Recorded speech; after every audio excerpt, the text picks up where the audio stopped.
வணக்கம். இன்னைக்கு இந்த வீடியோல நம்ம ஒரு துளி எண்ணெய் கூட சேர்க்காம எப்படி இந்த தந்தூரி சிக்கன் செய்யறது அப்படின்னு நம்ம பார்க்கலாம்.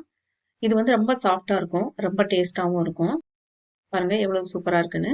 இதை எப்படி பண்றது அப்படின்னு நம்ம பார்க்கலாம். இதுக்கு 1 டீஸ்பூன் அளவுக்கு இஞ்சி பூண்டு பேஸ்ட் எடுத்திருக்கேன். இதுக்கு 1 டீஸ்பூன் அளவுக்கு தயிர் எடுத்துக்கிருவோம். அப்படி இல்லை அப்படின்னா 1 டீஸ்பூன் அளவுக்கு லெமன் ஜூஸ் இருக்கு இல்லையா, அதை சேர்த்துக்கோங்க. ஒரு 1/4 டீஸ்பூன் அளவுக்கு மஞ்சள் தூள் சேர்த்துக்கிருவோம். ஒரு 1/2 டீஸ்பூன் அளவுக்கு மிளகாய் தூள் சேர்த்திருக்கேன். ஒரு 1/2 டீஸ்பூன் அளவுக்கு கஸ்தூரி மிளகாய் தூள் சேர்த்திருக்கேன். இது கலருக்காக சேர்க்கிறது தான், டேஸ்ட்காக கிடையாது. இது ஆப்ஷனல், வேணும்னா சேர்த்துக்கோங்க, இல்லைன்னா விட்டுருங்க. 1/2 டீஸ்பூன் அளவுக்கு தனியாத்தூள் சேர்த்திருக்கேன். கொஞ்சம் உப்பு சேர்த்துக்கிருவோம். சேர்த்துட்டு இது எல்லாத்தையும் நல்லா மிக்ஸ் பண்ணி விட்டுக்குருவோம். இதுக்கு தண்ணி எதுவும் சேர்க்காதீங்க. ஏற்கனவே நம்ம தயிர் சேர்த்திருக்கோம் இல்லையா, அதுவே போதுமானதுதான். இதை நல்லா மிக்ஸ் பண்ணி விட்டுக்குருவோம். இந்த தந்தூரி சிக்கன் செய்யறதுக்கு சிக்கன் லெக்ஸ் இருக்கு இல்லையா, இது 3 ஏற்கனவே எடுத்து நல்லா வாஷ் பண்ணி வச்சிருக்கேன். இதை இந்த மாதிரி லைட்டா ஸ்லிட் பண்ணிக்கோங்க. அப்பதான் இந்த மசாலாவெல்லாம் இறங்கும். உப்பு எல்லாமே எல்லா பக்கமும் நல்லா படும். டேஸ்டும் ரொம்ப நல்லா இருக்கும். இப்ப நம்ம ரெடி பண்ணி வச்சிருந்தோம் இல்லையா, அந்த மசாலாவை இதுக்கு மேல இந்த மாதிரி தடவிருங்க.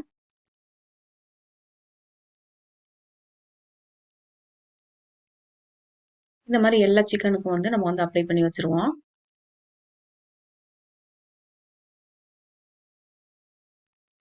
இதை இமீடியட்டா நம்ம செய்ய போறது கிடையாது. ஒரு 1/2 மணி நேரத்துக்கு இப்படியே இருக்கட்டும்.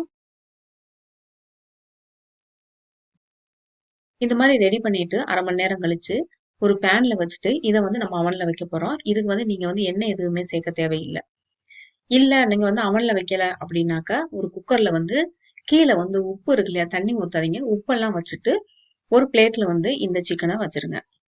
வச்சுட்டு குக்கரை க்ளோஸ் பண்ணிருங்க. சோ அப்படி பண்ணீங்க அப்படின்னா அவன்ல வைக்கிற சேம் ப்ராசஸ் தான் அதுக்கும். அவன்ல 400 டிகிரி செட் பண்ணிட்டு இதை கரெக்டா 20 மினிட்ஸ் வச்சு எடுத்துருவோம். பாருங்க இந்த மாதிரி இருக்கும், ரொம்ப சூப்பரா இருக்கும். நம்ம எண்ணெய் சேர்க்காதனால ரொம்ப ட்ரையா இருக்கும் அப்படின்லாம் கிடையாது. இது இந்த மாதிரி ரொம்ப சாஃப்டாவும் நல்லா டெண்டராகவும் இருக்கும். ரொம்ப டேஸ்டியாவும் இருக்கும். நீங்களும் ட்ரை பண்ணி பாருங்க. பிடிச்சிருந்தா லைக் பண்ணுங்க, ஷேர் பண்ணுங்க, சப்ஸ்கிரைப் பண்ணுங்க. உங்களுக்கு ஏதாவது கேள்வியில் இருந்தது அப்படின்னா கமெண்ட்ல சொல்லுங்க. தேங்க்ஸ் ஃபார் வாட்சிங்.